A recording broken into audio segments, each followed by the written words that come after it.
자, 오늘은 임용 유기화학 이론 13주차 수업이고요.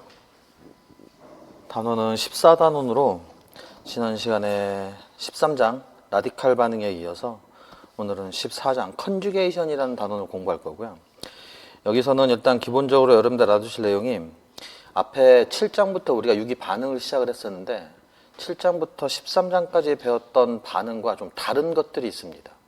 일단 구체적으로 컨주게이션 된 화합물이 가능한 반응은 크게 두 가지인데 여러분들 시험 입장에서 좀 이따 공부하게 될 13다이엔의 1,2첨가와 1,4첨가에 대한 이야기고요.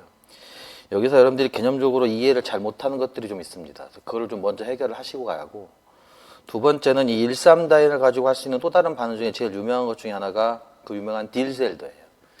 시험 문제도 자주 등장을 하고 알아야 할 규칙들이 좀 상당히 많은데 이 두 가지 반응에 대해서 오늘 중점적으로 공부를 해야 하는데, 그 전에 용어에서 오는 혼란을 좀 피하기 위해서 단어 컨주게이션이라는 용어에 대해서 한번 잠깐 공부를 해볼게요. 이 컨주게이션이라는 용어가 뭡니까? 라고 물어보면 대부분의 학생들이 하는 답이 이중결합과 단일결합이 교대로 존재하는 겁니다 라고 답을 많이 하거든요. 근데 틀린 얘기는 아닌데 정확한 얘기는 아니고요.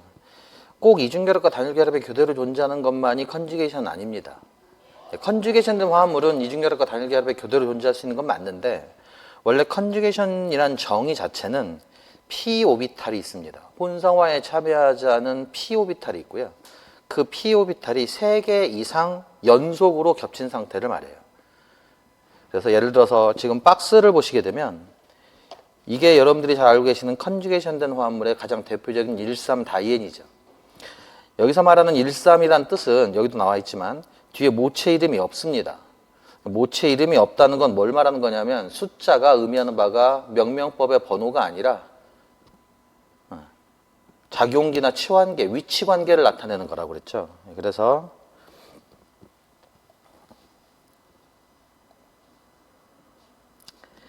여기서 보시면은 여기서부터 1, 2, 3, 4라고 하거나 아니면 1, 2, 3, 4라고 해보면 이중결합이 시작하는 탄소의 위치가 1번하고 3번 또는 1번하고 3번이에요. 이렇게 되는 바람에 이 형태를 우리가 1,3다이엔이라고 하고, 이 상태에서 여러분들 알아보실 컨주게이션의 정의는 각각의 탄소의 혼성이 sp2가 돼서 혼성화에 참여하지 않은 p-오비탈이 하나씩 4개가 존재하는 거죠. 그리고 원자과 전자 중 탄소 원자과 전자 4개 중에 하나씩을 연두색으로 채워보면 p-오비탈에 채워진 전자, 파이 전자라고 부르죠. 파이 전자란 파이 결합을 만드는 전자가 아니라 p-오비탈에 채워진 전자를 모두 다 파이 전자라고 불러요. 그러니까 파이 결합을 만들어서 파이 전자가 아니라 정의에 따라서 p-오비탈에 각각 4개의 전자가 각각 하나씩 4개의 전자가 채워져 있기 때문에 이 상태로 우리가 4파이 전자가 존재하는 거고, 그 4파이 전자가 이중결합과 단일결합이 교대로 존재하는 것뿐만 아니라 더 정확하게는 3개 이상의 p-오비탈이 연속으로 겹친 상태가 되는 거죠. 그러니까 요렇게 겹치든가 연속 3개 이상, 아니면 요렇게 겹치든가 연속 3개 이상. 그런 관점에서 보게 되면 여러분들이 앞에서도 자주 보셨던 알릴탄소 양이온, 이 알릴탄소 양이온도 보시면 p-오비탈이 연속으로 3개가 존재하고요. 그 다음에 3p-오비탈이 존재하지만 p-오비탈에 채워진 파이 전자는 3개가 아니라 2개입니다. 그 바람에 여기가 플러스 형식전을 갖는 상태가 된 거고요. 그러니까 이 상태는 우리가 흔히 얘기하는 컨주게이션의 정의, 이중결합과 단일결합이 교대로 존재합니다 라고 보기에는 이중결합 하나, 단일결합 하나이기 때문에 교대란 말이 잘 성립을 안 해요. 그럼에도 불구하고 가장 심플한 컨주게이션 된 화합물이 뭐냐라고 하면 대부분 하는 얘기가 요 알릴탄소 양이온 이야기예요. 그러니까 여러분들은 앞으로 컨주게이션 된 화합물의 정의를 이야기하실 때는 알릴탄소 양이온도 컨주게이션 된 화합물의 정의 안에 포함시켜서 보시면 된다는 뜻입니다. 그거에 비해서 오른쪽 끝을 보시면 1,4다이엔이 숫자가 잘못됐네요. 1,4죠. 1,4. 고치세요. 여기 보시면 넘버링 숫자를 한번 붙여보면 1, 2, 3, 4, 5가 되어 있고요. 여기 가운데 나와 있는 1,3다이엔하고 비교를 해보면 이중결합이 2개고, 그 다음에 p-오비탈은 똑같이 4개고, p-오비탈에 채워진 파이 전자도 똑같이 4개입니다. 그런데도 왼쪽은 컨주게이션 된 화합물이라고 얘기를 하지만 오른쪽은 그렇게 얘기를 안 해요. 오히려 영어 표현으로는 isolated diane이라는 표현을 쓰고 우리말로 굳이 번역을 하자면 분리된 다이엔, 또 어떤 책은 독립된 다이엔 이런 표현을 쓰는데 그 의미가 뭐냐면 여기서처럼 피오비탈의 연속으로 3개 이상이 겹친 게 아니라 가다가 끊겨요. 끊겼다는 뜻은 무슨 뜻이냐면 지금 여기서 숫자로 써놓은 요 3번 탄소 자리, 요 자리에 혼성이 sp3가 되는 상태입니다. 그 바람에 뭐가 없냐면 피오비탈이 없어요. 그렇게 되니까 왼쪽 가운데 상황과 오른쪽 끝에 있는 요 상황은 다이N인 건 똑같은데 여기는 컨주게이션 돼 있다고 표현하고 여기는 컨주게이션 돼 있지 않다고 표현을 하는 거예요. 더 구체적으로는 분리된 다이N이다 또는 독립된 다이N이다 라는 표현을 쓰는 거예요. 그래서 컨주게이션한 용어의 정의를 앞으로 여러분들은 좀 정확하게 사용하실 수 있도록 하시고 특히 이 상태도 컨주게이션된 화학종에 해당한다 라고 보신 다음에 이렇게 컨주게이션의 정의를 봤으니까 어떤 화합물이 컨주게이션 화합물의 대표적인 예냐라는 걸 이제 구체적으로 좀 더 보게 될 텐데 먼저 다시 한번 말하지만 유기화학에 나오는 숫자는 크게 두 가지가 있어요. 하나는 명명법의 번호, 다른 하나는 작용계와 치환계, 위치관계를 나타내는 용어죠.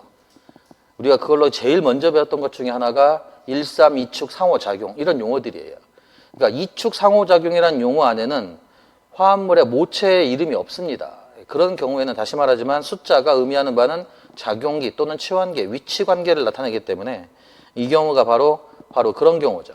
명명법의 번호라고 볼 수 없는 이유는 모체 이름이 없음. 그러면 뭘 의미하냐? 이중결합 두 개의 상대적 위치관계를 말한다. 여기서 1번, 그러면 여기가 3번. 여기서 1번, 그러면 여기가 3번이라고 볼 수 있는 자리여서 13다이N이라고 부르는 거예요. 그러니까 이쪽으로 탄소가 200개 있건 300개 있건 이쪽으로 탄소가 200개 있건 300개인 간에 이 통틀어서 이런 구조를 모두 다 우리가 13다이N이라고 부르고 가장 대표적인 컨주게이션 있는 화합물의 예로 보는 거죠. 같은 관점으로 135 트라이엔도 마찬가지입니다. 여기가 1번, 여기가 3번, 여기가 5번이 되고요. 명명법의 변호가 아니에요. 이런 경우를 모두 다 우리가 묶어서 135 트라이엔이라고 하고 R과 R-는 탄소가 몇 개든 상관이 없다는 뜻입니다. 또 한 가지는 컨주게이션을 얘기할 때는 꼭 탄소 원자로만 피오비탈을 가질 필요가 없어요. 다시 말하면 헤테로 원자가 포함돼서 컨주게이션이 될 수도 있다는 뜻인데 가장 대표적인 컨주게이션 되는 화합물 중에 하나가 사슬이나 고리 화합물에서 이런 용어를 쓸 때가 있어요. 알파, 베타, 불포화, 카보닐. 그러면 앞에서도 한번 얘기했지만 네터링이라는 게 있었죠. 알파와 베타는 뭘 말하는 거냐? 우리가 관심 있는 작용기가 있고 여기서 이제 카보닐이죠. 이 카보닐 작용기가 결합한 탄소가 뭐예요? 알파탄소. 그리고 그 다음 탄소가 베타, 그 다음 탄소가 감마예요. 불포화라는 뜻은 뭐냐? 파이 결합을 갖고 있다는 뜻이죠. 그래서 알파 위치와 베타 위치에 이중결합으로 연결된 이런 상태의 카보닐 화합물을 알파, 베타, 불포화, 카보닐이라고 부르고 이렇게 비교를 해보시면 알겠지만 피오비탈이 하나, 둘, 셋, 넷. 그렇죠? 그래서 파이 결합이 두 개가 존재하는 컨주게이션 있는 화합물의 가장 대표적인 것이 알파, 베타, 불포화, 카보닐 화합물입니다. 그게 사슬 또는 고리로 존재할 수 있다는 얘기죠. 하나 더 높아시면서 말씀을 드리지만 이 자리도 알파 탄소가 될 수 있어요. 그러니까 여기서 말하는 알파, 베타란 작용기가 결합한 탄소가 알파가 된다는 뜻으로 이해하시면 되고 그 다음 탄소가 알파 탄소 다음 탄소가 베타 탄소가 된다는 뜻입니다. 다만 여기 알파, 베타는 불포화가 되어 있는 거고 여기 알파, 베타는 포화가 되어 있는 상태가 되는 것뿐입니다. 그 다음에 헤테로 원자가 컨주게이션에 참여할 수 있다는 것이 두 번째 그림이었다면 여기는 뭔 얘기냐면은 꼭 정기적 중성일 필요가 없다는 얘기예요. 그러니까 정기적으로 플러스 전하를 갖거나 마이너스 전하를 갖거나 아니면 심지어 전하를 갖지 않는 경우에도 앞서 얘기한 정의에 부합만 하면 우리는 몽땅 다 컨주게이션 된 상태라고 부를 수가 있다는 뜻입니다. 그래서 양이온도 그렇고 음이온도 그렇고 라디칼도 그렇고 그래서 양이온 여기 이 자리가 비교를 해보시면 알겠지만 전자가 채워져 있지 않죠. 그러니까 이런 말 이해되시는지 한번 보세요.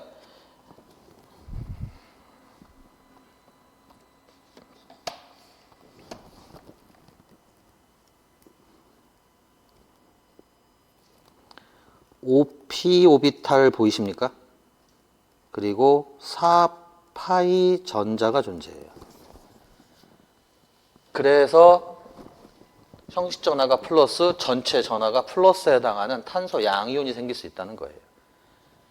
그에 비해서 오른쪽 끝을 보시면 5p 오비탈이 있는 건 왼쪽 끝과 똑같습니다만 5파이 전자가 존재하죠. 그래서 여기는 정기적으로 중성이 된다는 뜻입니다. 됐죠? 그 다음에 또 한 가지가 우리가 13장에서 얘기했던 라디칼 탄소의 혼성에 대한 이야기인데, 라디칼 탄소의 혼성이 뭡니까? 라는 문제는 여러분 수준에서 해결할 수 있는 얘기가 아니에요. 그리고 엄밀하게 얘기하면 모른다가 답이라고 그랬죠. 다만 우리는 많은 책에서 그리고 우리가 공부하는 과정의 편리성을 위해서 라디칼 탄소의 혼성을 뭘로 보고 간다고 그랬냐면 sp2로 보고 간다고 그랬죠. 그렇게 되면 13장 일부 내용도 그랬지만 14장처럼 컨주게이션을 설명할 때도 여기에 p오비탈이 있는 걸로 볼 수가 있고, 그렇게 되면은 p오비탈에 채워진 전자니까 파이 전자라고 볼 수가 있고, 그래서 4개 더하기 하나 5파이 전자가 되는 거예요. 그래서 컨주게이션이 5p오비탈 이용해서 생기는 거죠. 됐죠? 그 다음에 하나 더 있는 게 이겁니다. 뒤에 좀 이따 다시 말씀드리겠지만 이 탄소가 sp2 혼성이에요. 그리고 LP를 어디에 채웠냐면 혼성화에 참여하자는 p오비탈에 채운 거예요. 그렇게 되면 여기가 sp3로 아까 얘기했던 아이솔레이션이 될 때보다 sp2가 되면서 컨주게이션이 가능해지고, 잠시 뒤에 공부하게 될 컨주게이션 화합물의 의미, 공명 구조를 통한 안정성의 확보에 부합하기 때문에 이 탄소의 혼성을 sp3로 보지 않고 sp2로 보게 되는 겁니다. 그래서 여기도 이해되는지 한번 보세요. 똑같이 왼쪽이나 오른쪽처럼 p오비탈은 5개예요. 그런데 p오비탈에 채워진 파이 전자의 개수는 가장 많습니다. 6파이 일렉트론입니다. 하나, 둘, 셋, 넷, 5, 6개. 그리고 각각이 탄소 양이온, 탄소 음이온, 탄소 라디칼이 되는 거죠. 그래서 지금 그림의 의미는 컨주게이션이 될 때는 꼭 정기적 중성일 필요도 없고, 형식 전하를 플러스나 마이너스로 가지면서 실제 전하가 플러스 양이온, 마이너스 음이온이 될 수 있다는 뜻입니다. 심지어 라디칼도 될 수 있다는 뜻이에요. 그 다음에 이제 이 컨주게이션 된 화합물에서 우리가 곧바로 보게 될 내용 중에 하나가 안정성에 관련된 내용인데, 바로 사이클릭 컨주게이션도 굉장히 중요한 용어입니다. 그러니까 그냥 컨주게이션이 아니라 고리형 컨주게이션이라고 번역되는 사이클릭 컨주게이션의 대표가 누구냐면 벤젠이에요. 이 경우에는 우리가 뒤에 15장에서 더 자세하게 살피겠지만 p오비탈 개수가 6p입니다. 6p. 그리고 제가 핑크색으로 찍어 볼게요. 하나, 둘, 셋, 넷, 5, 6개가 각각의 탄소에 존재하는 p오비탈, 그리고 그 p오비탈에 채워진 파이 전자가 되는 거고, 그게 6파이 일렉트론이 되는 거죠. 그게 또 저 위쪽까지, 지금까지 이전까지 여기하고 또 다른 얘기는 뭐냐면 사슬형 컨주게이션이었다면 여기는 고리형 컨주게이션이 되는 거예요. 그래서 중요한 얘기가 이제 곧바로 다음에 줄거리인데, 안정성에 관련된 내용이에요. 컨주게이션이라는 용어가 중요한 이유는 공명 구조를 통해서 전자를 비편재화시킬 수가 있다는 거예요. 그래서 컨주게이션이 된 분자는 컨주게이션이 되지 않은 분자보다 상대적으로 더 안정하다는 게 여러분들이 꼭 알아두셔야 할 컨주게이션 된 화합물의 의미가 되는 거예요. 그러니까 컨주게이션이 중요한 이유는 안정성을 확보할 수 있다는 거야. 누구보다 컨주게이션이 되지 않은 것보다. 그래서 방금에 앞서 설명드렸던 요 그림을 3p오비탈 정도로 줄여서 탄소 원자가 아닌 다른 원자까지 섞어서 표현한 방법이에요. 요 에스터리스크는 플러스가 될 수도 있고 마이너스가 될 수도 있고 심지어 라디칼이 될 수도 있어요. 그래서 이중결합, 단일결합이 서로 이웃한 상태에서 양이온이 존재하거나 음이온이 존재하거나 라디칼이 존재하게 되면 그 어떤 상태든 다음과 같은 공명구조가 존재할 수 있는 거고, 그 공명구조의 의미가 1장에서 공부했지만 안정성이었잖아요. 공명구조가 있는 분자는 공명구조가 없는 분자보다 더 안정하다. 마찬가지예요. 컨주게이션 된 분자는 컨주게이션 되지 않은 분자보다 더 안정한데 그 이유가 공명구조를 이용해서 전자를 비편자시킬 수 있기 때문에 그런 겁니다. 그래서 여기 한번 보시죠.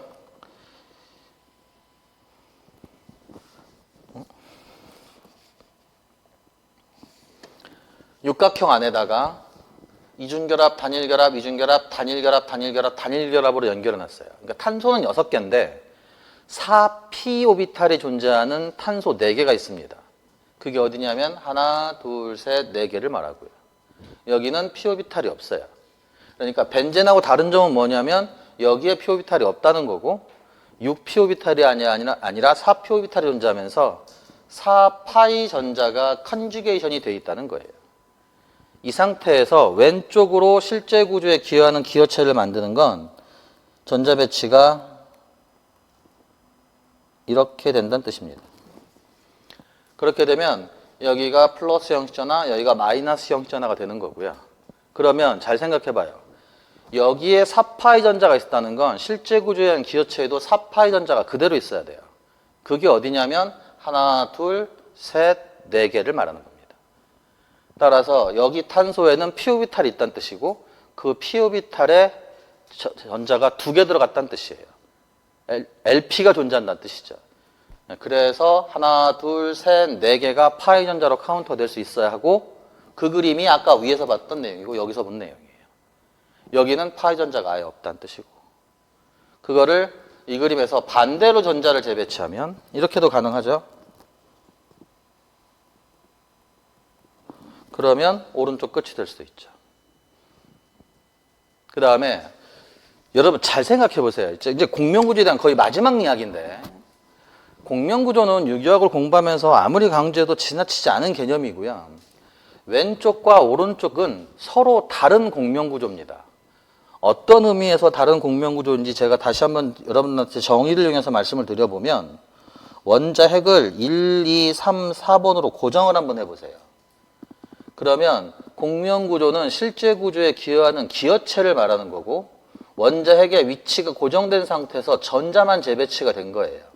따라서 왼쪽에 있는 기여체도 이 자리가 1번, 여기가 2번, 여기가 3번, 여기가 4번이 돼야 합니다. 어떻게 해석하면 안 되냐면 다시 잠깐 보세요. 난 싫어. 나는 여기를 1번, 여기를 2번, 여기를 3번, 여기를 4번으로 볼래. 요 얘기가 성립되지가 않아요. 가정 자체가 안 된다는 뜻입니다. 다시 말하면 공명구조의 정의상 내가 원자 핵의 위치를 고정한 상태에서 전자만 재배치하기 때문에 여기 핵은 그대로 떼다가 그대로 붙이는 거예요. 다만 요 안에서 전자 배치만 새롭게 해본 거예요. 규칙이 어긋나지 않게. 그랬더니 한쪽은 플러스 형식전화가 생긴 것 뿐이고 한쪽은 마이너스 형식전화가 생긴 것 뿐이에요. 그걸 번호로 얘기하면 1번이 마이너스를 4번이 플러스 형식전화를 가진 거예요. 그거를 반대로 재배치하더라도 전자만 재배치되는 것이지 원자 핵의 위치는 그대로 고정되는 것이기 때문에 다시 말씀드리지만 왼쪽 끝과 오른쪽 끝은 서로 다른 공명구조입니다. 어떤 의미에서 다르냐? 2번, 3번이 이중결합으로 실제 구조에 기여한다는 건 똑같은 거예요. 그런데 왼쪽과 오른쪽은 1번 탄소 입장에서 보면 여기는 마이너스 형식전화로 실제 구조에 기여한다는 뜻이고 여기는 플러스 형식전화로 실제 구조에 기여한다는 뜻이 되는 거예요. 그래서 자꾸 하는 질문이 이거 같은 거 아닌가요? 그러니까 구조는 어차피 실질적으로 이게 하나죠. 진짜 구조는 하나인데 그 진짜 구조에 기여하는 기여체는 3개가 되는 거고 그 3개 각각은 서로 다른 공명구조가 되는 것 뿐이에요. 이해하시겠죠? 그 다음에 이렇게 컨주게이션에 대한 이야기를 하고 나면 또 가장 많이 나오는 질문이 뭐냐면 공명구조와 컨주게이션은 도대체 어떻게 다른 겁니까? 라는 질문이 제일 많아요. 또. 그 질문에 대한 답을 잠깐 드리기 위해서 여러분들이 한 가지 생각해 봐야 할 질문이 요거예요. 공명구조가 존재한다고 해서 반드시 컨주게이션 된 분자는 아닙니다. 예를 들어서 여기가 CO 이중결합이라고 생각을 해보세요. 그러면 CO 이중결합이 카보닐 그룹이고 카보닐 그룹의 가장 유용한 공명구조 중에 하나는 산소 쪽으로 전자가 쏠리는 거예요. 그래놓고 여기가 탄소 양이온 C에 플러스 여기에 O에 마이너스가 생기는 거죠. 형식전화로. 그럼 우리가 누구나 아는 카본일 화합물의 공명구조인데 정의에 의하면 공명구조는 맞아요. 그런데 정의에 의하면 컨주게이션 된 화합물은 아니죠. 왜냐하면 3p 오비탈이 보이지가 않으니까 지금. 연속으로 3p 오비탈이 겹쳐 있는 것이 보이지 않기 때문에 이런 상황이 바로 대표적인 경우입니다. 다시 말하지만 여러분들이 알고 있는 정의에 따른 공명구조와 정의에 따른 컨주게이션 된 상태를 잘 비교를 해보면 2번의 내용이 이해가 되실 거야. 여기도 마찬가지죠. 예를 들어서 어떤 게 이런 거 있었냐면 CO 결합 같은 것들이 있었어요. 역시.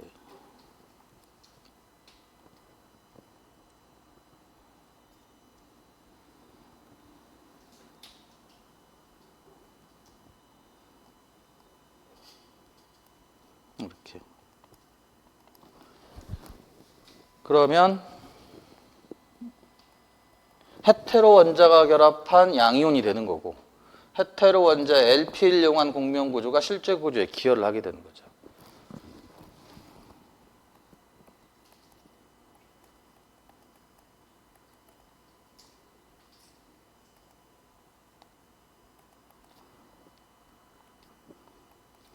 혹시 기억나십니까? 왼쪽과 오른쪽 중에서 주기어체가 어느 쪽이었는지? 왼쪽과 오른쪽 중에 주기어체가 누굽니까? 오른쪽입니다. 2n이 큰 원자의 플러스잖아요. 아니요. 그거보다 더 앞선 게 뭐예요? 옥텟 만족 여부였어요. 그래서 옥텟을 만족하는 기어체가 옥텟을 만족하지 않는 기어체보다 주기어체였다고요. 기억나시죠? 예, 그래서 이런 상황도 그렇고 카본 19로 상황도 그렇고 의미하는 바가 있어요. 뭘 의미하냐? 공명구조가 존재한다고 그래서 반드시 컨주게이션 된 건 아니에요. 그런데 반대는 성립해요. 컨주게이션 된 분자는 어떻게든 공명구조가 나타납니다. 그래서 여러분들이 다시 한번 정리할 이야기가 컨주게이션과 공명구조에 대한 비교예요. 일단 결론부터 말씀드리면 둘 다 전자 배치와 관련이 돼 있는데 컨주게이션은 분자의 시스템이고요. 전체 분자의 골격이라고 생각하시면 돼요. 그리고 그 분자 시스템, 분자 골격 안에 전자가 어떻게 채워지느냐와 관련된 것이 공명구조예요. 그러니까 그림을 보면서 다시 한번 말씀을 드려보면 컨주게이션 된 시스템이 있습니다. 일종의 건물이에요. 그리고 그 건물에 사람을 채우는 게 전자를 채우는 거예요. 그러니까 여기서부터 1층, 2층, 3층, 4층, 5층이라고 생각하고 똑같은 건물 안에 1층, 2층, 3층, 4층의 전자 사람을 채우느냐 아니면 3층의 전자를 채우지 않 사람을 채우지 않 비워두느냐 그 다음에 1층에 사람을 채우지 않고 비워두느냐 이런 개념이에요. 그래서 이 상태가 컨주게이션 된 시스템, 컨주게이션 된 분자 구조고요. 그리고 그 안에 전자를 어떻게 채웠는지에 따라서 공명구조 1이 될 수도 있고 2가 될 수도 있고 3이 될 수도 있다는 뜻입니다. 그리고 앞에 공명구조를 말할 때 계속 말씀드렸던 것처럼 진짜 구조는 이것도 아니고 이것도 아니고 이것도 아니에요. 그럼 뭐예요? 이걸 다 합해야죠. 그게 뭐냐면 공명 혼성화 구조가 되는 거고 그 그림을 그릴 때는 점선으로 쭉 연결한 다음 플러스 형식전화가 나타나는 자리에다가 델타 플러스 델타 플러스 델타 플러스라고 표기해 주면 되는 거예요. 됐죠? 그래서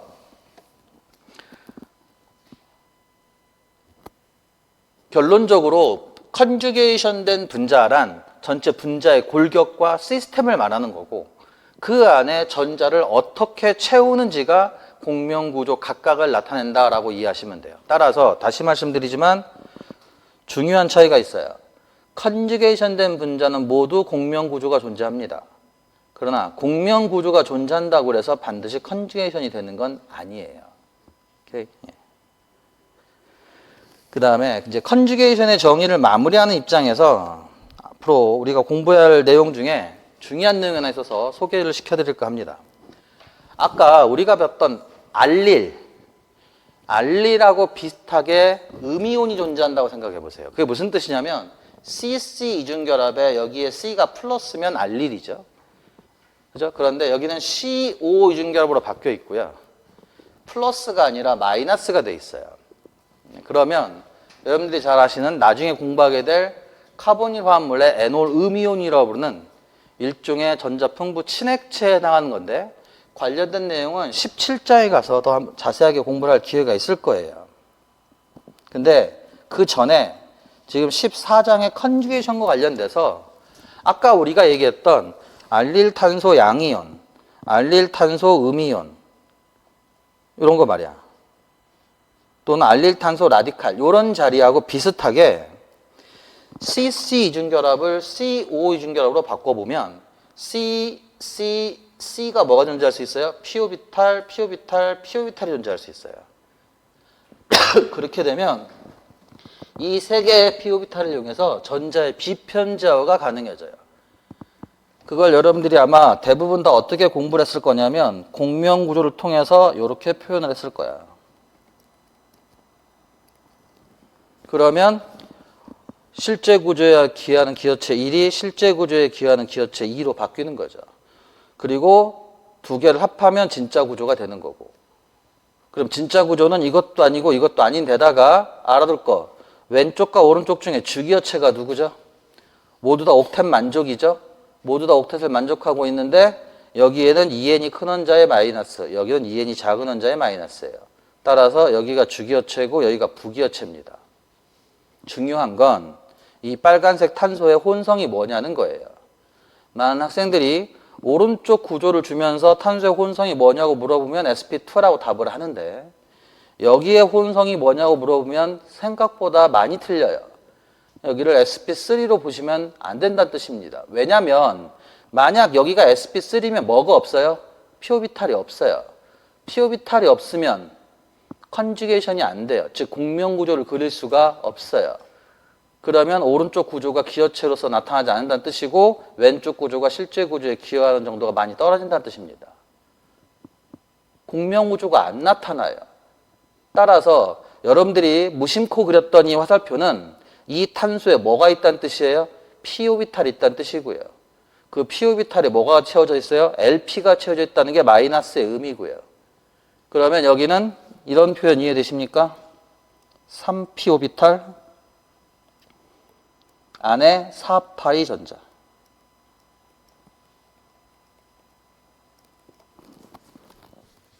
(3피오비탈) 보이시나요? 엔드 4파이 전자 카운트할 수 있겠습니까? 고음이에요. 따라서 여기에 p-오비탈이 있다는 건 이 탄소의 혼성화에 참여하지 않은 p-오비탈이 하나 있다는 뜻이고, 그러면 혼성을 sp3라고 볼 수 없다는 뜻이고, 뭘로 봐야 한다는 뜻이에요? sp2로 봐야 한다는 뜻이에요. 따라서 여기서도 sp2, 여기서도 sp2라는 뜻입니다. 같은 내용이 아마이드에도 그대로 거의 적용이 돼요. 그래서 아마이드도 왼쪽과 오른쪽에 실제 구조에 기하는 기하체가 있는데 이건 누가 주기하체입니까? 왼쪽이 주기하체입니다. 왜죠? 여기는 형식제나 분리가 있어요. 여기는 형식제나 분리가 없고요. 그래서 제가 기억하는 데이터에 따르면 계산화학인데 왼쪽의 기여도가 대략 70, 오른쪽의 기여도가 대략 30이에요. 주기하체는 이 상태에서 왼쪽입니다. 엔드. 여러분들은 무심코 그렸겠지만 이러한 구분 화살표가 전자의 재배치를 의미하고 기여도를 오른쪽 기여체로 만드는 거예요. 왼쪽 기여체를 오른쪽 기여체로 바꿀 수 있는 구분 화살표죠. 같은 의미로 여기에 있는 얘기와 같은 얘기로 따라서 여기에도 뭐가 있다는 뜻이에요? N에도 p-오비탈이 있다는 뜻이에요. 맞나요? 예, 그래서 여기에 혼성도 뭐가 돼야 돼요? sp2가 돼야 돼요. 이 얘기를 종합하면 헤테로 원자의 비공유 전자쌍이 p-오비탈에 채워지면 공명구조가 가능해서 전자 밀도 영역에서 제외해야 한다는 뜻입니다. 그게 무슨 얘기냐면 전자 밀도 영역의 개수에 따라서 우리가 혼성화를 결정했었잖아요. 4개면 sp3, 3개면 sp2, 2개면 sp. 따라서 이 탄소의 전자밀도 영역이 몇 개냐? 하나, 둘, 3개로 끝난다는 뜻이에요. 왜냐하면 여기 LP는 어디에 채워져요? p 오비탈에 채워지고 공명구조에 이용되는 전자이기 때문에, 즉 파이 전자가 돼버렸기 때문에 파이 전자가 된 이상 전자밀도 영역이 될 수 없다는 뜻입니다. 왜냐하면 파이 전자는 p 오비탈에 채워져서 끼케야 덧대는 결합을 만들 수 있을 뿐이에요. 전자밀도 영역을 추가로 확장할 수 있는 전자가 아니라고요. 따라서 전자밀도 영역이 3개, sp2 탄소, 전자밀도 영역이 3개, sp2 질소가 된다는 뜻입니다. 아시겠죠? 따라서 조심하세요. 공명구조에 이용되는 전자는 모두 다 무슨 오비탈에 채워지는 거예요? p 오비탈에 채워지는 거예요. p 오비탈에 채워지는 전자는 파이 전자예요. 그게 컨주게이션이 되면서 공명구조가 나타날 수도 있고 그렇지 않을 수도 있으나 어쨌든 공명구조에 이용이 된다는 건 뭘 의미하냐? 파이 오비탈, p 오비탈에 채워진 파이 전자가 된다는 뜻입니다. 그걸 역으로 다시 해석을 해보면 p 오비탈에 채워진 파이 전자들은 공명구조에 이용이 되므로 전자밀도 영역에서 제외한다. 이해하시겠습니까? 15장에 가서 또 써먹을 내용이니까 잘 묶어서 이해해 두시고요.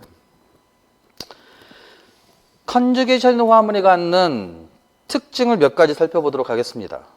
일단 결합 기리에 관련된 내용인데 이 데이터를 좀 잠깐 보시죠. 외워두면 제가 쓸모가 좀 있을 거라고 말했던 탄소 단일 결합의 길이가 대략 1.5 정도예요. 그리고 이중결합의 길이가 1.3 정도고 3중결합이 얼마였죠? 1.2 정도였습니다. 근데 여기 1.5와 1.3은 단일결합 따로, 이중결합 따로예요. 그러니까 우리가 알고 있는 일반적인 숫자 1.5, 1.3이라고 생각하시면 돼요. 그런데 그게 다음과 같은 탄소 3개, 프로펜이 돼서 컨주게이션이 되지 않은 상태라면 그때는 결합 길이가 그렇게 큰 차이가 나타나질 않아요. 여기에 비해서 여기에 비해서. 그런데 여기는 얘기가 좀 달라지는 것이 같은 이중결합이고 비슷해 보이지만 상대적으로 이중결합의 길이는 조금 더 길어지고요. 단일결합의 길이는 조금 더 짧아집니다. 왜 그럴까? 두 가지로 해석을 할 수가 있는데 여기 단일결합이 1.51보다 결합 길이가 감소하는 것은 어떻게 해석하느냐? 첫 번째 해석은 2n으로 해석하는 거예요. 무슨 얘기냐면 여기는 sp2와 sp3의 겹침으로 만드는 단일결합이죠. 그런데 여기는 sp2와 sp2의 겹침으로 만드는 단일결합이죠. 그러면 같은 단일결합이라도 2n이 큰 거의 결합이 더 짧아지잖아요. 그게 무슨 소리입니까? 여러분 기억나십니까? 혼성화가 S분율과 관련이 되고 S분율은 전기음성도와 관련이 되잖아요. 그러니까 같은 sp2인데 여기가 sp3, 여기가 sp2라면 sp3보다 이 S분율이 큰 sp2가 존재하는 거고 S분율이 크다는 건 다른 용어로 전기음성도가 크다라고 해석한다고 그랬잖아. 원자 핵조에 가깝게 전자가 배치가 되는 거니까. 따라서 여기 단일결합보다 여기 단일결합이 더 짧아지는 거는 첫 번째 해석은 2n 효과로 해석할 수 있어요. 근데 두 번째 효과가 또 있어요. 두 번째 효과는 또 뭐냐면 공명효과입니다. 우리가 방금 얘기했던 컨주게이션 된 화합물이란 정의에서 살펴보면 여기는 컨주게이션이 안 돼 있어요. 근데 여기는 컨주게이션이 돼 있죠. 따라서 반드시 뭐를 갖냐면 공명구조를 가져요. 그 공명구조를 기어체 중에 하나로 그려보면 이런 기어체를 그릴 수가 있어요. 여기를 단일결합으로 바꾸고 여기를 이중결합으로 바꾸고 여기를 단일결합으로 바꾸는 거야. 그렇게 되면 여기가 단일결합 기어만 있는 게 아니라 뭐도 있다는 거예요? 이중결합 기어가 있다는 뜻이에요. 실제 구조에 이중결합 기여도가 있다는 건 결합 길이가 더 짧아지는 걸로 해석할 수 있다는 뜻이죠. 그래서 두 상황을 비교를 해보면 지금 배우고 있는 14단원에 정의적으로 컨주게이션이 없는 프로펜과 컨주게이션이 된 1,3-부타다이에는 탄소 단일결합 입장에서 결정적인 차이를 보이는 거야. 더 긴 결합, 그리고 일반적인 탄소-탄소 결합이 되는 거죠.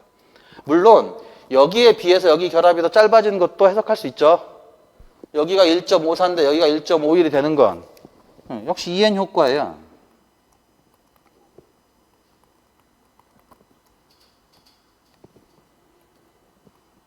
S분율 효과고.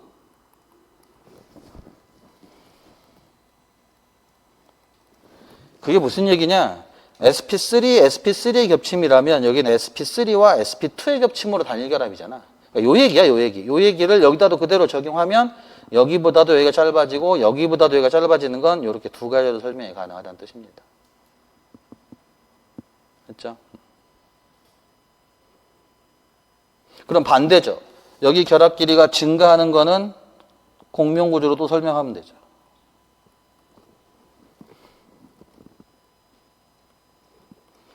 왜 결합 길이가 조금 늘어났을까? 이중결합인데 여기에 무슨 기호가 있다는 뜻이에요? 단일결합 기호가 있다는 뜻이에요. 이 화살표 때문에. 이 파란색의 전자배치 때문에 여기가 단일결합이 있다는 건 결합 길이가 약간 늘어날 수 있다는 뜻입니다. 공명구조로 이해하시면 되는 겁니다. 그렇죠? 그래서 가끔 연습 문제에 요 얘기가 나와요. 탄소 4개짜리 화합물을 주고 2번 탄소, 3번 탄소, C2, C3에 대해서 결합 길이가 긴 쪽과 짧은 쪽을 골라봐라. 그리고 그 이유를 설명해봐라.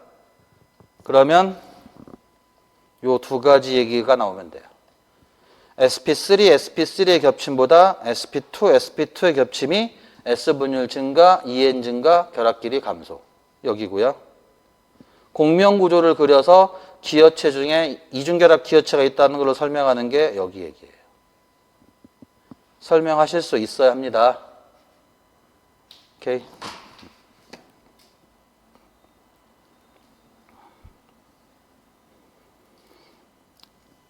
시작할 때 컨주게이션 된 화합물이 갖는 가장 큰 의미는 연력학적 안정성이라고 그랬어요.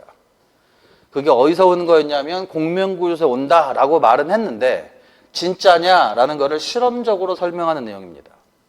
무슨 얘기냐면 우리는 수소 첨가 반응이란 걸 12장 산화환원 반응에서 공부를 했어요.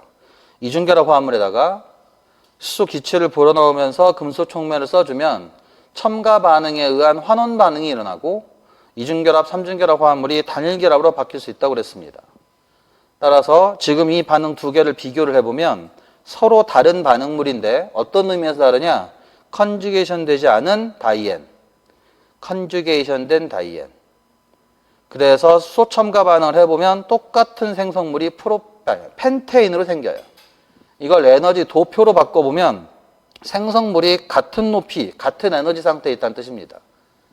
그런데 반응물이 서로 다르기 때문에 하나는 더 안정한 애, 하나는 더 불안정한 애가 될 수 있다는 뜻이고 더 안정한 애는 수소 첨가 반응열의 절대값이 더 작게, 더 불안정한 애는 수소 첨가 반응열의 절대값이 더 크게 나타난다는 거죠. 그거를 이렇게 빨간색 화살표로 표현해 놓고 왜 이런 차이가 나타나느냐라는 걸 한번 생각해 봐야 돼요. 다시 말하면 안정하니까 수소 첨가 반응열의 절대값이 더 작다. 불안정하니까 수소 첨가 반응열의 절대값이 더 크다. 이건 당연한 얘기인데 왜 그러냐는 거예요. 왜 안정하고 왜 불안정해졌느냐에 대한 이야기가 지금 우리가 14장에서 하고 있는 컨주게이션 유무예요. 컨주게이션이 어쨌다는 거냐? 공명 구조를 통해서 전자를 비편제화시킬 수 있는 분자 시스템이기 때문에 그 시스템 안에서 여러 개의 공명 구조가 나타난다는 거예요. 그로 인한 안정화 효과가 수소 첨가 반응의 절대값을 다르게 만든다는 뜻이고. 그래서 예를 들어서 유치하게 누가 더 안정해요? 라고 물을 수도 있고요. 더 유치하게 누가 컨주게이션 된 분자예요? 라고 물을 수도 있어요. 근데 이거를 좀 세련되게 물으려면 어떻게 물으면 돼요? 수소 첨가 반응의 절대값 크기를 비교해 보세요. 라고 얘기하는 거예요. 같은 내용이야. 누가 컨주게이션 돼 있습니까?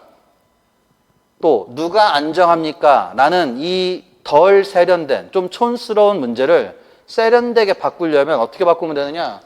누가 더 수소 첨가 반응열의 절대값이 크니까 또는 작습니까? 로 물으면 돼요. 또는 크기를 비교하라고 하면 되고 그 이유를 설명하라고 하면 앞에 물었던 두 개의 문제. 누가 컨디션 돼 있습니까? 밑에 거. 누가 더 안정합니까? 밑에 거. 고를 수 있는 똑같은 상황을 조금은 세련되게 물어볼 수 있다는 얘기지. 뭘로? 수소 첨가 반응열의 절대값으로. 이해하시겠죠?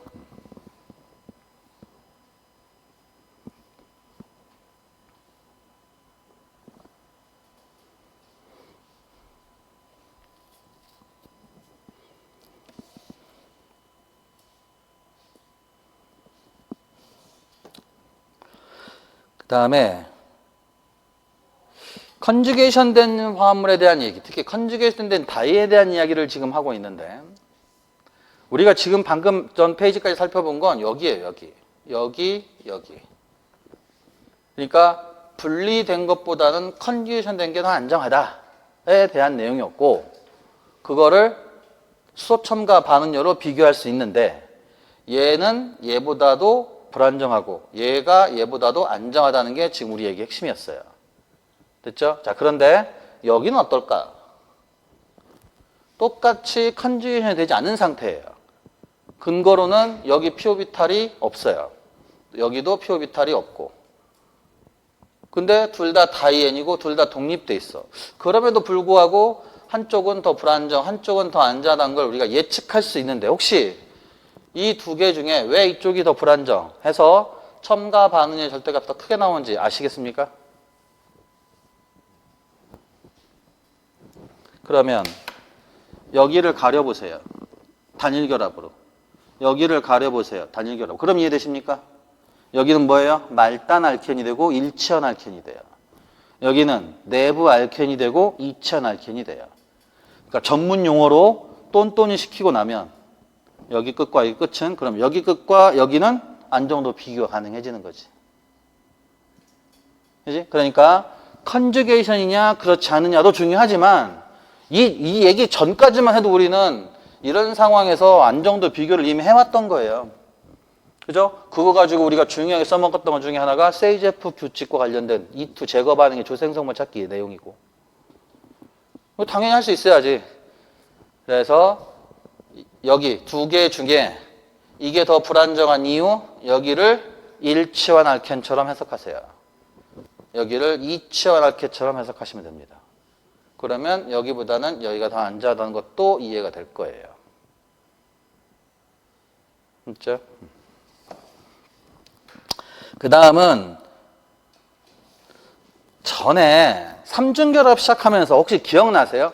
N과 I는 친전자성 첨가 반응에 이용될 수 있는 파이 결합을 갖고 있는데 누가 더 반응 속도가 빠르다 그랬던 건지 기억나십니까? N과 I 중 일반적인 친전자성 첨가가 더 빠른 거 누구였죠?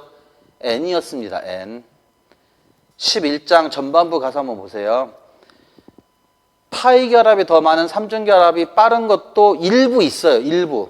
그런데 대부분의 첨가 반응은 대부분의 다중 결합의 반응은 삼중 결합보다도 이중 결합의 첨가 반응이 일반적으로 더 빨라요.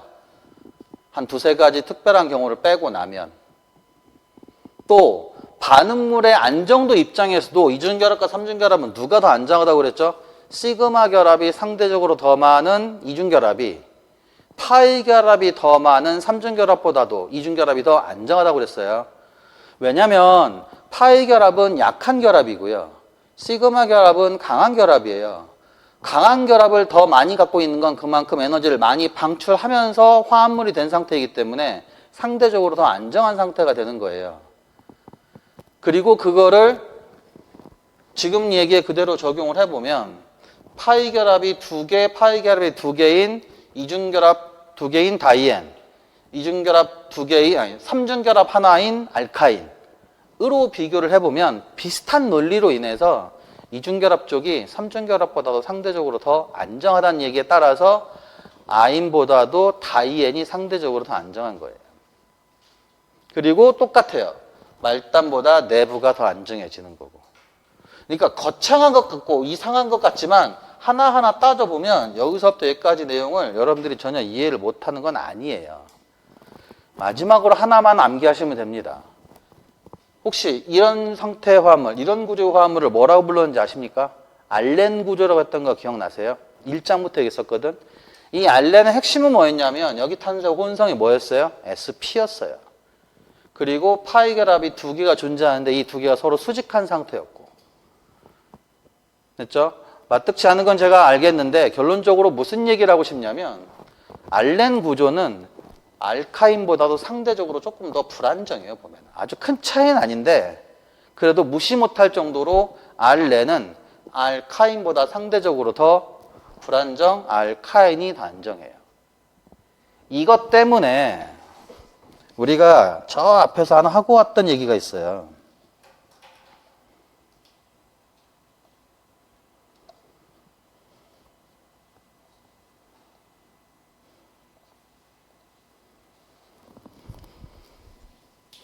삼중결합 화합물을 공부하면서 어떻게 삼중결합을 만드느냐에 대한 이중제거 반응 얘기를 공부하다가 알렌을 만들 수 있는 상황이 경쟁을 할 수도 있을 것이다. 예를 들어서 어떤 경우가 있다고 그랬냐면은 여기서 이중결합을 하나 만들고 여기서 이중결합을 하나 또 만들 수 있잖아. 알파, 베타로 해가지고.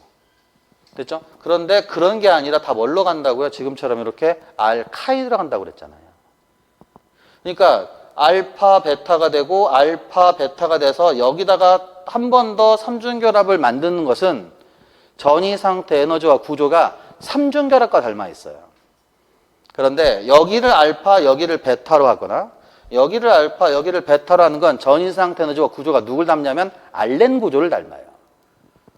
그 얘기는 알렌이 상대적으로 불안정하다는 걸 잘 이해를 해보면 더블 엘리미네이션 할 경우에 알카인을 만드는 경로와 알렌을 만드는 경로가 경쟁을 한다면 어디가 더 빠른 거예요? 알카인을 만드는 경로가 에너지가 더 낮고 빠른 거예요.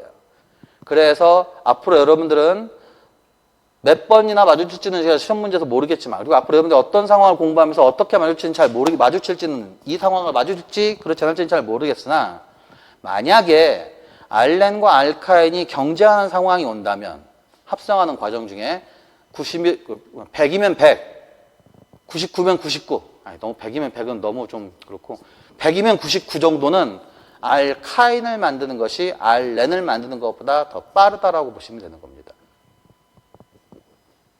이해하시겠죠? 예. 그래서 이거 막 외우려고 하지 마시고요. 놓고 차분히 한번 비교를 한번 해보세요.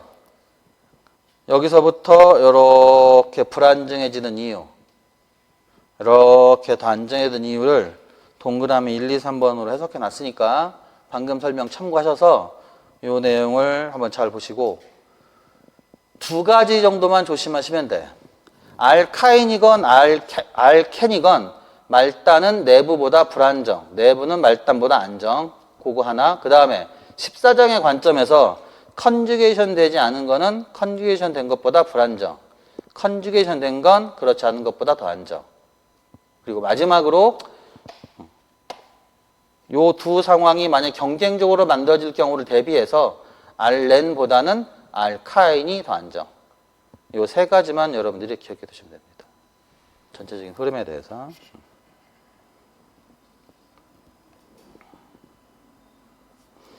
그 다음에 분광학에서 이미 한번 말씀드렸던 내용인데요. 컨주게이션 된 분자의 가장 큰 특징은 뭐냐면 자외선 분광, 가시광선 분광, 다시 말하면 UV 비지블 스펙트럼을 얻어낼 수가 있어요. 그래서 요즘은 유기화학보다도 생물학 쪽에서 많이 쓰이긴 하고 가시광선 분광이 시험 문제에 뭐 거의 분광학에서도 등장하진 않지만 그래도 상식적으로 좀 알아두실 내용이야. 컨주게이션 된 분자는 일종의 파티클이나 박스로 해석할 수 있어요. 파티클이나 박스로 해석할 수가 있고 그 파티클이나 박스의 가장 중요한 내용 중에 하나가 박스의 길이가 길어지면 람다 맥스가 박스의 길이가 길어지면 람다 맥스가 증가하는 거죠. 맞죠? 박스의 길이가 짧아지면 람다 맥스의 길이가 짧아지는 거고. 맞지? 그 관련된 내용을 물리학 시간에 많이 공부를 하셨을 텐데 유기화학적으로 분광학과 컨주게이션을 연계시켜 보면 컨주게이션 된 분자는 기본적으로 UV 비지블 스펙트럼을 얻을 수 있다. 이 말은 UV 비지블을 흡수할 수 있다는 거고, UV 영역이 대략 200에서 400, 비지블 영역이 대략 400에서 800이거든요. 그러니까 UV 비지블이면 200부터 800 나노미터에 해당하는 빛을 흡수할 수가 있다는 거예요. 됐죠?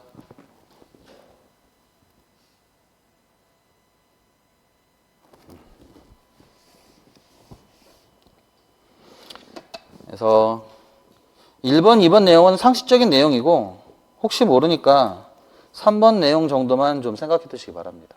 박스의 길이가 길어지면 그게 어디냐면 파의 결합이, 컨디션은 파의 결합의 길이가 증가하는 거죠. 람다 맥스도 같이 증가합니다. 오케이.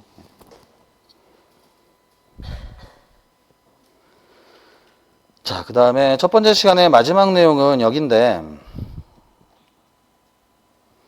아까도 말씀드렸지만 컨주게이션 된 화합물의 대표가 13다이엔이에요. 여기저기 다 13다이엔인데 화합물의 체계명도 아니고 관유명도 아닙니다. 그냥 구조에 따라서 우리가 일반적으로 붙이는 이름이 13다이엔이에요. 다만 왼쪽은 사슬, 오른쪽은 골입니다. 그런데 재미있는 건 이런 상황이에요. 13다이엔의 양 끝에다가 알킬 그룹으로 서로 동일한 애를 달아놓고 요 세 가지 상황을 살펴보면 EZ 또는 C 스트랜스가 가능한 이중결합들이에요. A, B가 다르고 A-B-가 다르고 A, B가 다르고 A-B-가 다르거든. 따라서 이 이중결합은 각각 E 또는 Z로 이성질체가 가능하고 Cis 또는 Trans로 이성체가 가능하거든. 입체 이성체 중에서 기하 이성체 또는 부분 입체 이성질체로. 따라서 상황을 보세요. 각각의 이중결합에다가 Trans, Trans, Cis, Cis 또는 Cis, Trans라고 생각을 해두면 Trans, Cis 같은 경우는 여기 R과 R이 같기 때문에 서로 같은 경우예요. 따라서 여기서 가능한 입체 이성체가 EZ, 여기서 가능한 입체 이성체가 EZ로 4개인데 3개밖에 나오지 않은 이유는 트랜스 시스가 시스 트랜스하고 같은 화합물이 되기 때문에 4가지 경우의 수 중에서 3가지 서로 다른 분자가 그려진 거야. 재밌는 건 요거예요. 지금의 상황. 지금 3가지 그림이 1번, 2번, 3번이 서로가 서로에 대해서 기하 이성질체, 그리고 서로가 서로에 대해서 부분 입체 이성체였거든. 그런데 화살표를 그려놓고 어떤 거는 그 위에다 X자를 그려놨어요. 어떤 거는 화살표를 그려놓고 X자가 사라졌어요. 그리고 길이가 서로 다른 정방향 역반응의 평형 화살표가 존재한다는 뜻입니다. 이걸 잘 해석하는 거야. 첫째, 왼쪽과 오른쪽에 상호 전환이 안 된다는 뜻입니다. 일반적인 이성질체는 상호 전환이 되는 게 아니잖아요. 이성질체 중에 상호 전환이 되는 건 딱 하나 공부했어요. 토토머. 토토머가 구조이성체인데 H 원자 이동이 관여하는 구조이성체의 상호 전환이 토토머였고, 그걸 제외하고 여러분들이 이성질체가 평형 상태에서 서로 상호 전환된다? 그건 공부한 적이 없어요. 맞죠? 따라서 이성질체끼리는 상호 전환이 되지 않습니다. 트랜스가 시스 트랜스가 된다거나 시스 트랜스가 시스 시스가 되지는 않아요. 그래서 우리는 이성질체라고 부르는 거야. 그것도 기하이성체. 다른 말로 넓게는 입체이성체, 조금 좁게 부분 입체이성질체. 다른 용어로 기하이성질체. 됐어요? 그런데 자, 이 다음이야 이제. 여기는 이성질체인데 그럼 여기는 뭐라고 하면 될까? 위와 아래는 같은 분자식인데 서로 같은 분자예요. 좌측과 우측은 같은 분자식인데 다른 분자예요. 그래서 여기는 이성질체고 여기는 같은 분자식인데 같은 분자인데 달라요? 모양이. 그래서 위아래는 뭐예요? 이 형태체예요. 사장. 영어로 conformational isomer. 그걸 줄여서 conformer. 근데 우리가 아는 일반적인 아이소머는 아니죠. 일반적인 아이소머, 우리가 아는 일반적인 아이소머는 가장 큰 특징이 분리가 돼야 돼요. 특히 상온에서. 분리가 되어야지 이성질체지, 분리가 되지 않고 섞여버리면 그거를 우리가 아는 일반적인 이성체라고 얘기하지는 않아요. 특히 유기화학에서는 더 그래요. 여러분들 고시 이형태체와 안티 이형태체를 이성질체라고 합니까? 아니잖아요. 같은 분자인데 서로 다른 모양을 갖는다고 얘기하고 에너지가 좀 다르다고 얘기하지 그걸 이성질체라고 이해하진 않잖아요. 왜 그래요? 분리가 되지 않기 때문에 그런 거예요. 그래서 결론이 뭐냐? 지금 이 슬라이드에서 보이는 가장 중요한 이야기는, 이 화면에서 보이는 가장 중요한 이야기는 좌측 우측은 뭐예요? 이성질체야. 그 중에서도 기하 이성질체. 다른 말로 부분 입체 이성질체. 그런데 위아래는 뭐예요? 위아래는 이 형태체예요. 영어로 conformer라고요. 그게 어떤 의미에서 그런 거냐? 여기 보세요. 이중결합 빨간색과 이중결합 빨간색을 연결하는 단일결합이 있어요. 이중결합 빨간색 이중결합을 연결하는 단일결합이 있어요. 근데 이 단일결합을 중심으로 해석을 해보면 이중결합과 이중결합이 서로 반대로 가 있습니다. 그러니까 제 어깨를 여기하고 여기를 단일결합으로 보시고 여기를 이중결합으로 보는 거야. 그게 단일결합은 어떤 특징이 있다고 그랬죠? 회전이 가능하다고 그랬잖아. 그러니까 지금 이 밑에 그림이 요거라면 이 위에 그림은 여기 단일결합 중심으로 여기 이렇게 회전하는 거예요. 계속. 그런 점에서 위와 아래가 이형태체가 되는 거고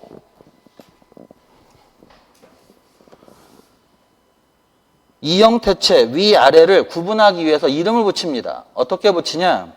S가 뭐냐면 싱글 본드의 첫자 S를 딴 거예요. 싱글 본드를 중심으로 이중결합 두 개가 트랜스. 그럼 반대는 싱글 본드를 중심으로 존재하는 이중결합 두 개가 시스라는 뜻입니다. 그래서 S 트랜스 이형태체라는 표현을 쓰고요. S 시스 이형태체라는 표현을 쓰는 거야. 그러니까 이중결합의 시스 트랜스하고는 별개로 이중결합 사이에 존재하는 단일결합을 가지고 이형태체를 얘기하는 거야. 그러면 위에 세 개는 서로 다른 이성질체가 모두 S 트랜스 이형태체로 존재하는 거예요. 이해되세요? 서로 다른 이성질체가 서로 같은 S 트랜스 이형태체로 존재한다고. 어떤 의미에서? 단일결합 중심으로 반대인 S 트랜스. 단일결합 중심으로 반대인 S 트랜스. 단일결합 중심으로 서로 반대인 S 트랜스. 그러니까 그냥 트랜스하고 S 트랜스는 트랜스라는 용어만 우연치 않게 같이 쓸 뿐이지 상황이 다른 거야. 얘기하고 싶은 게 다른 거라고요. 어떤 점에서 다른 거냐? 시스 트랜스는 이성질체를 표현하는 접두사예요. 근데 S 시스 S 트랜스는 이성질체를 표현하는 게 아니라 이형태체를 표현하는 접두사예요. 그래서 개념적으로 여러분들은 반드시 이성질체와 이형태체를 구분하셔야 하고요.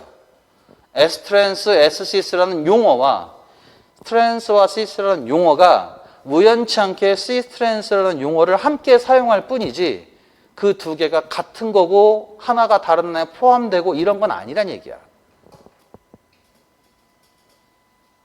됐죠? 자, 그래서 다시 한번 보세요. 개념적으로 이런 거야. 회전합니다. 그러면 위아래를 왔다 갔다 할 수 있다고요.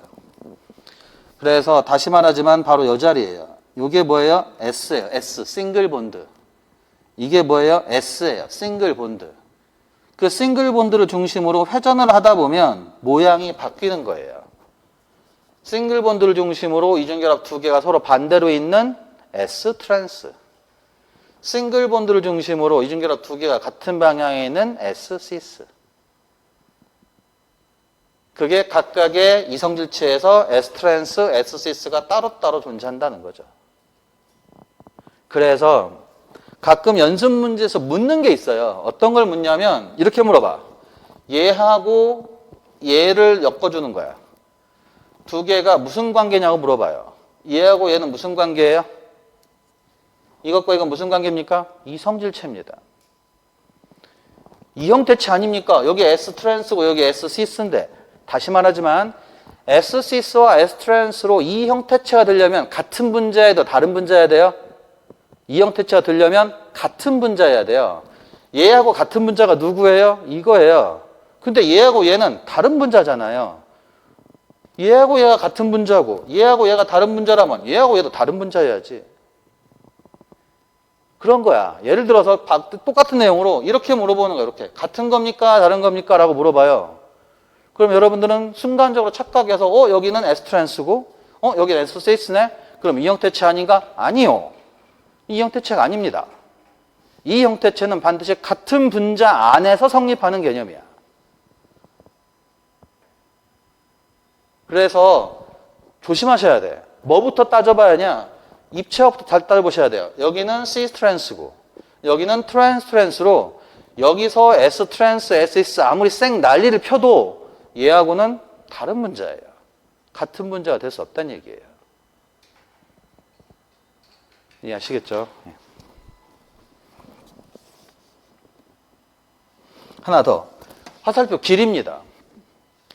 꼭 그런 건 아닌데 일반적으로 S-트랜스와 S-시스가 이 형태체로 존재하게 되면 이런 상황에서는 S-트랜스가 상대적으로 더 안정하고 S-시스가 상대적으로 불안정합니다. 이유는 간단해요. 입체무리 때문에 그래요. 심지어 여기는 RR이고요. 여기는 비록 HH지만 S-시스의 입체무리가 위쪽이 작고 아래쪽이 큰 건 확실하고요. 여기가 입체무리가 HH 때문에 존재하면서 상대적으로 위에보다 큰 것도 확실해요. 그래서 이런 13다이엔의 경우에 상대적으로 S-시스와 S-트랜스는 누가 더 안정하냐? S-트랜스가 S-시스보다 상대적으로 더 안정한 건 일반적인 사실입니다. 1번하고 4번의 치환기를 갖는 13다이엔에서. 그 얘기가 3번 얘기입니다. 그래서 다시 한번 그림 놓고 잘 연습을 해보시고요. 이형태체, 이성질체, 그 다음에 트랜스-시스 개념, S-트랜스, S-시스 개념이 어떤 면에서 다른지 잘 정리해서 알고 계셔야 돼요. 결론은 다시 말하지만 이것과 이것은 이성질체고 그래서 대각선도 이성질체입니다. 여기서는 위아래만 이형태체 관계가 되는 거예요. 이렇게. 잠 쉬었다가 분자계도 함수 얘기로 넘어가겠습니다.